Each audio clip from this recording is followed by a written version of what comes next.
Ask the Messengers, the program that deals with substance abuse, real people telling real stories. Hosted by Pastor Lester Lewis, co-host Charlize Wilkerson and Leroy Carey. Produced by David Humphreys. Where there is addiction, there is a chance for recovery. We're trying to help save lives on Ask the Messengers. Today on Ask the Messengers TV show, you will hear real people sharing real stories about addiction, recovery, and what they do to stay clean. The Ask the Messengers TV show is about real people. It's about real stories. It's about saving lives, one episode at a time. And we hope that the testimonies from these real people will help you the same way it has helped them. The Ask the Messengers TV show begins now. My name is Rich. I'm from Chicago. My drug of choice was heroin, alcohol, marijuana, crack, but heroin was first and foremost. And how old were you when you first picked up? When I first picked up a drug, I was about 10. That was alcohol, 13 with marijuana. And then after high school, I got into cocaine and heroin. At such a young age, how were you able to get a hold to the drugs? I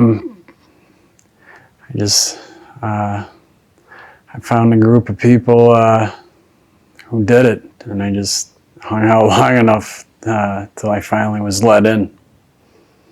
Was any drug use going on in the house? No, alcohol was big. Drinking was always big. So my mom gave me sips of her beer growing up, and a lot of funerals. Alcohol was everywhere. How old were you when you first tried heroin? I was about 26, and the first time I tried it, it made me sick, but I kept going back, doing it again and again. When you say it made you sick, what do you mean? I threw up over it, but the people I was hanging out with, they liked it and they were doing it, so I kept doing it.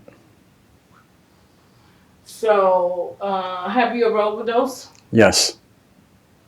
And what was that like?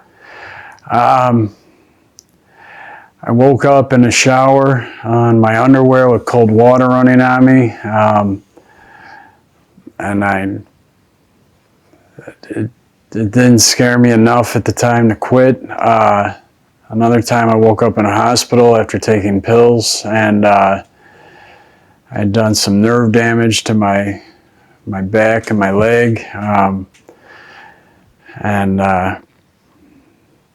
it scared me, but still, I still didn't have the desire I didn't want to admit I was an addict, that I had a problem. What was your drug of choice? My drug of choice was heroin, cocaine, crack, meth, pretty much anything that was available at the time.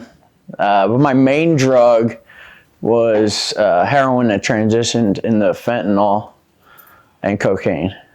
And how old were you when you first picked up? The first time I started doing drugs was the summer before 9th grade. I drank, I smoked weed, and I smoked crack for the first time.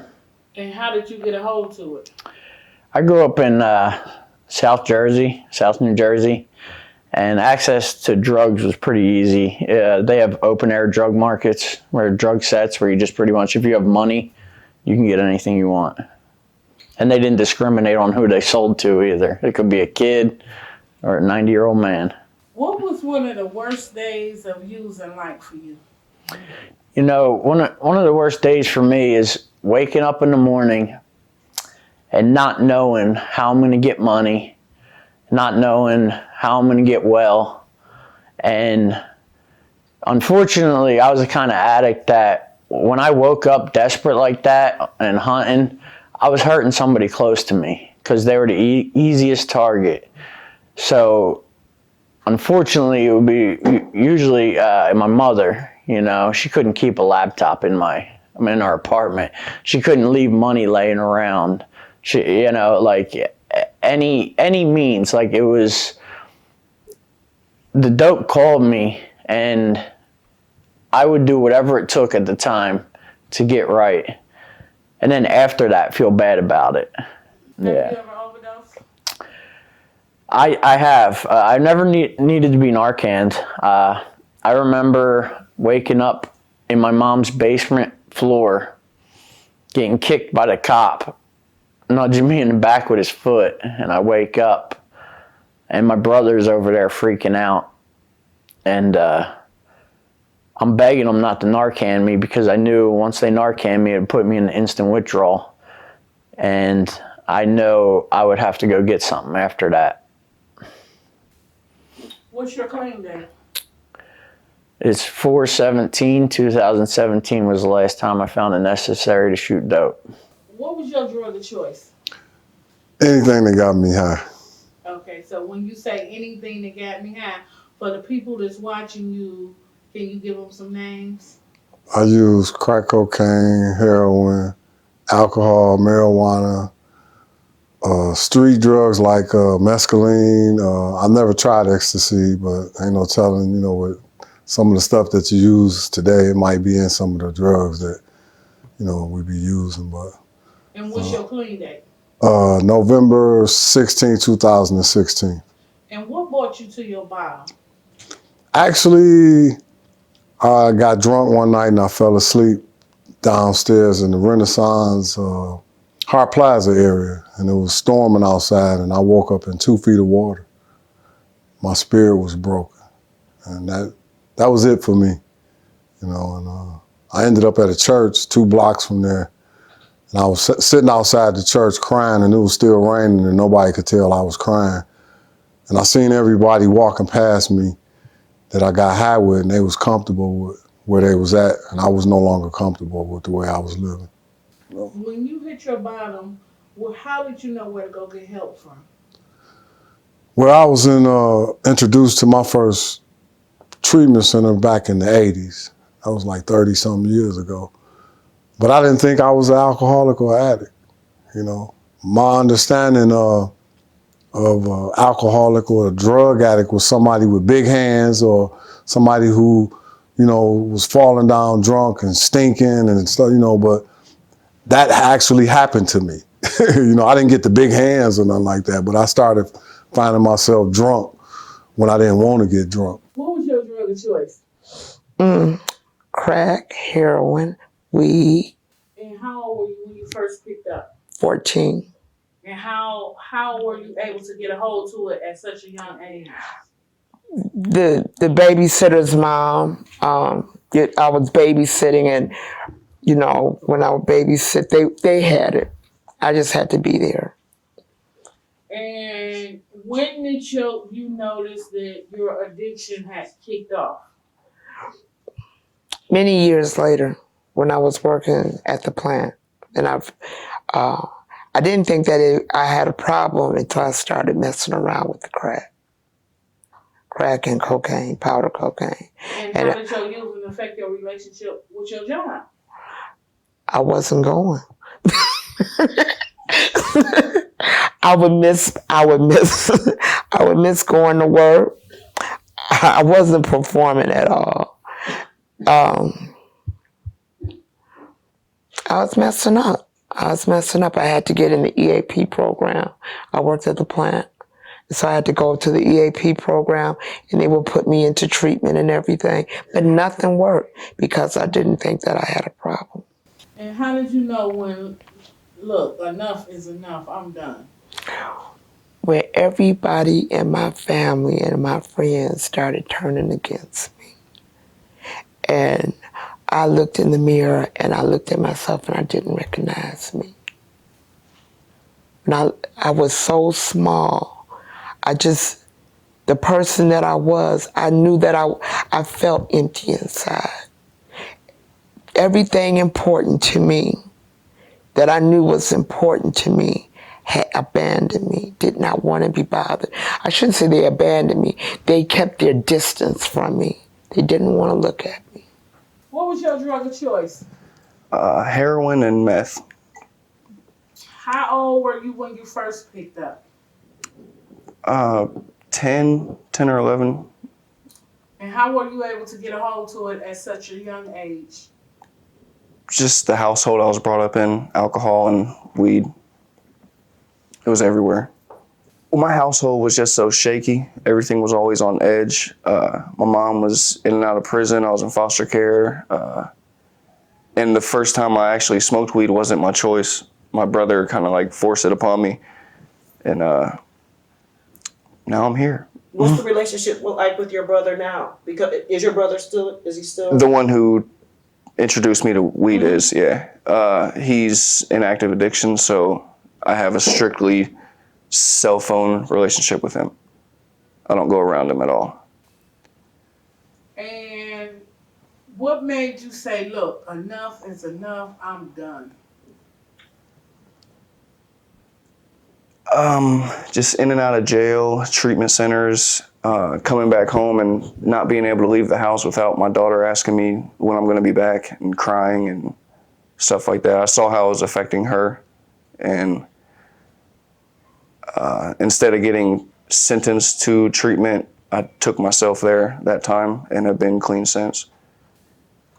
And you said, I heard you say in and out of jail. Were you in jail for a drug-related crime? In one county, yes, but it all relates to drugs. So, yes. What do you do to stay clean today? Involve myself as much as I can with people who are clean.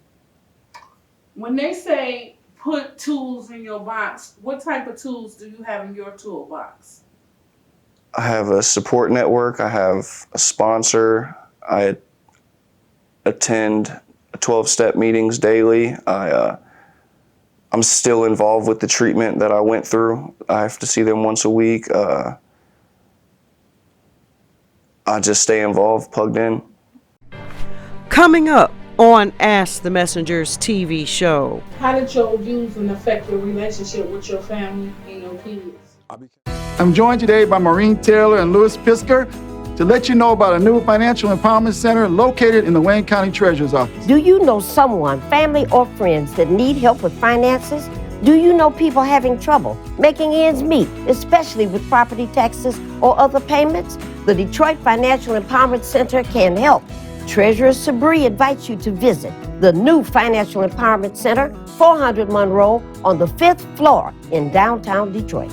We've partnered with the Wayne County Treasurer's Office and the City of Detroit to provide free one-on-one financial counseling to help you address problems related to utility bills, property or income taxes, credit repair, and other financial matters. Our professional counselors can also help you plan your monthly budget and increase your credit score. This service is available to all Wayne County residents.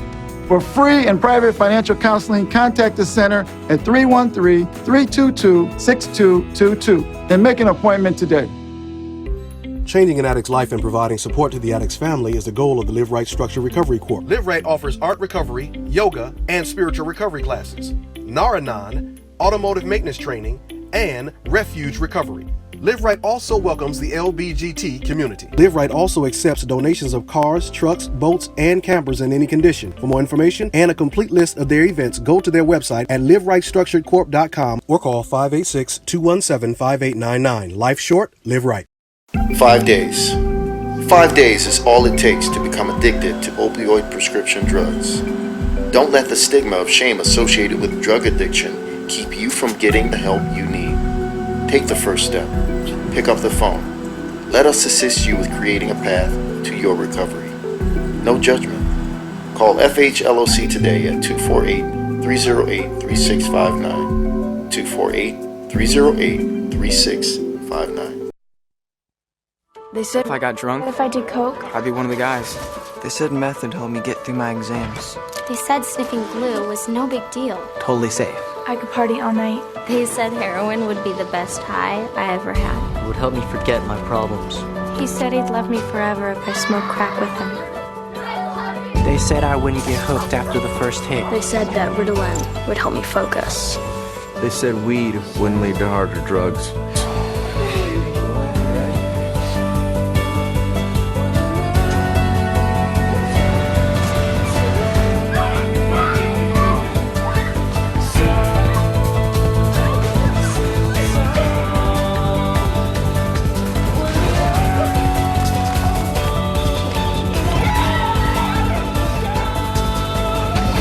lied. They lied. They lied. He lied. Find out the truth about drugs. Drugfreeworld.org. Drugfreeworld.org. How did your using affect your relationship with your family? It ruined it. My family tried their own interventions with me that I gave into out of a guilty conscience. But once again, I never had a desire to stop. It caused arguments within my family, how to deal with it. Not to mention the worry it caused daily. It was hard. It was very hard on my family. And how is your relationship with your family today? It's fantastic. It's unbelievable. I'm trusted. I'm called to go to holidays, to family gatherings, talk about sports, talk about weather. My opinion counts. Some family members I still have a lot to prove to, but that'll all come with time. That's the furthest from my goals right now. Taking care of me is number one. How did your using affect your relationship with your family and your kids? I became antisocial. You know, I didn't want to be around nobody who was against what I was doing. My friends were users, drinkers, drunks, you know, that type of, atmosphere. And how did your using affect your relationship with your kids? They didn't want to be around me. The last few years of my using, I have a son that's in prison. He told me he wasn't going to call me from prison. My daughter was pregnant and she did not want me to be at her baby shower. And my oldest son didn't want me to be around his children either. And I looked at myself and I knew that what I wouldn't want to be around me either. If looking through the eyes of my children, looking at their mother, I understood. What's your clean date?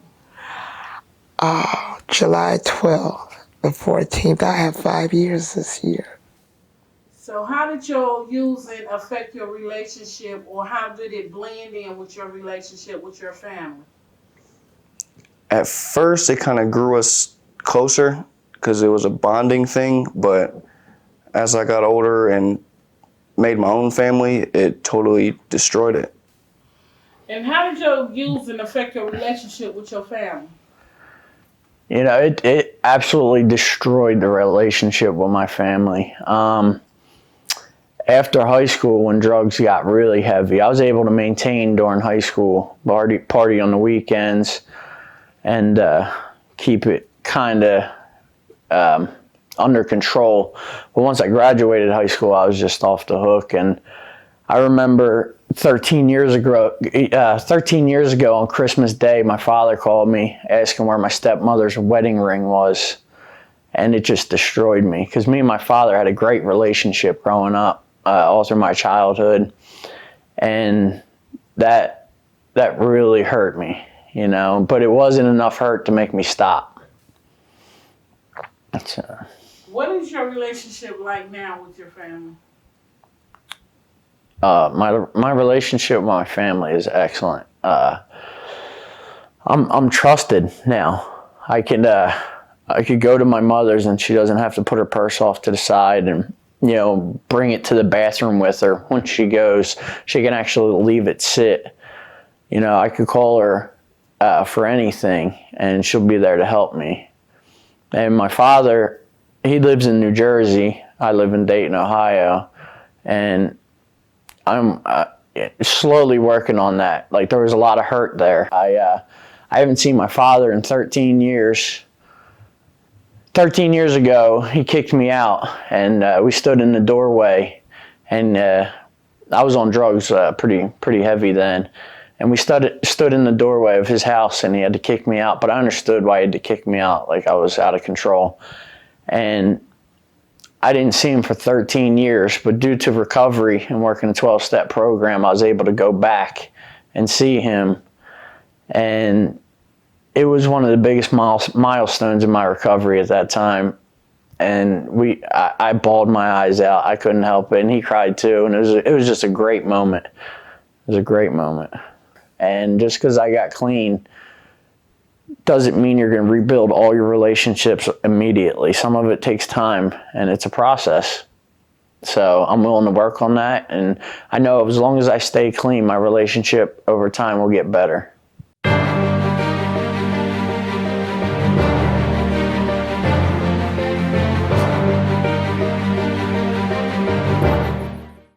Stay tuned for more of Ask the Messengers.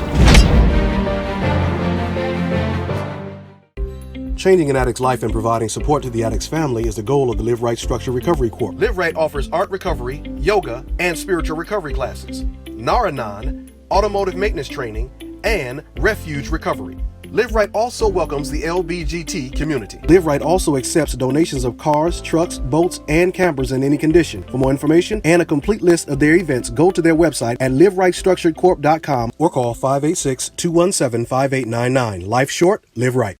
I'm Artesia Washington, and I'd like to welcome you to Irvine Head Injury, where restoring you to your previous level of functioning is our goal. We offer services such as physical therapy, occupational therapy, speech and language pathology, aquatic therapy, massage therapy, and counseling. An automobile accident is an unfortunate event. If you feel that you or a loved one can benefit from our services, you can be reached at 248-415-2500. We look forward to hearing from you.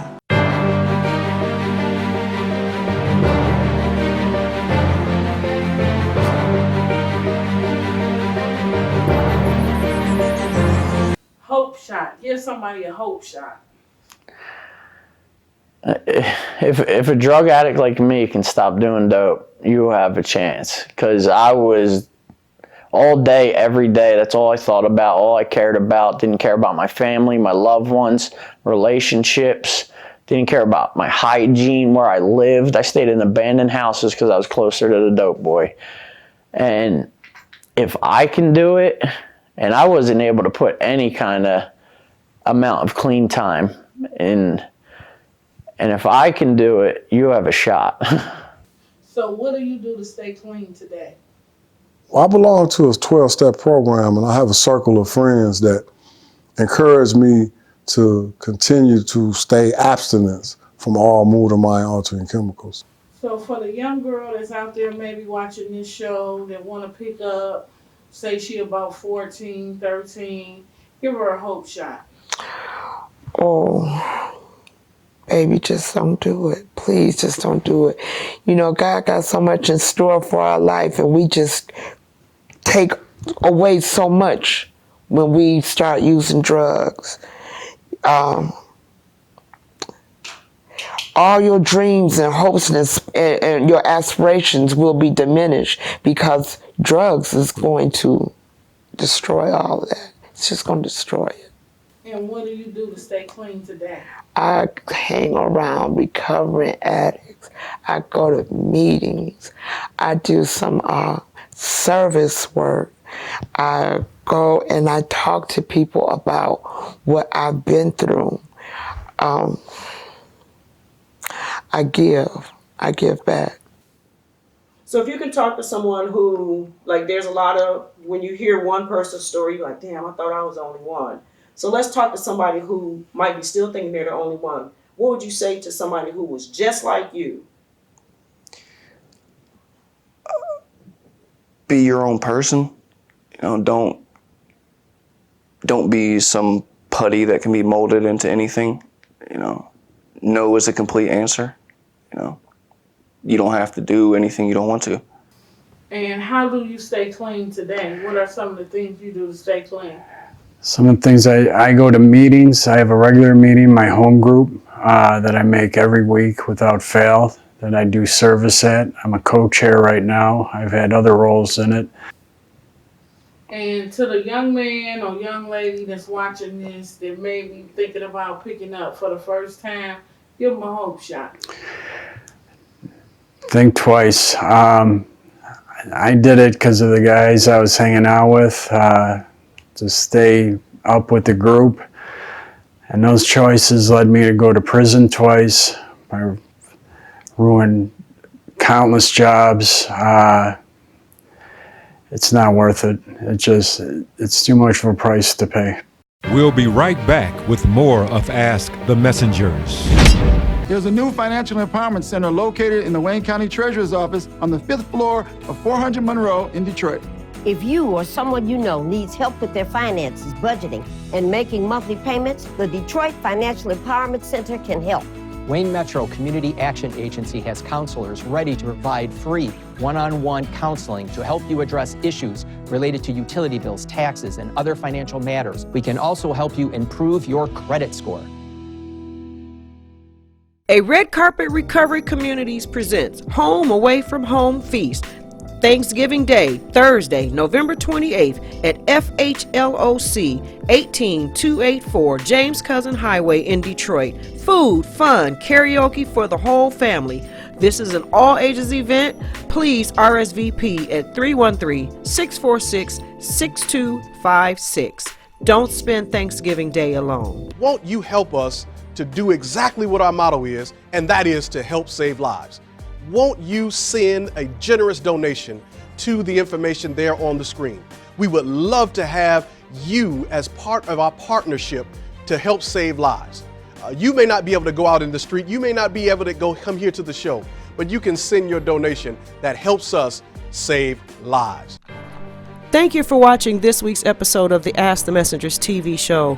We hope that we have shared some stories that have helped you to find your own way to recovery or to maintain your recovery if you are already there. Ask the Messengers TV show, our mission is to help save lives, one episode at a time. Yes, addiction is real, but recovery is possible for those who want it, go after it, and do whatever it takes in order to keep it. Thank you for sharing your testimonies with us, and until next time, we hope and pray we will continue to see you on the side of recovery.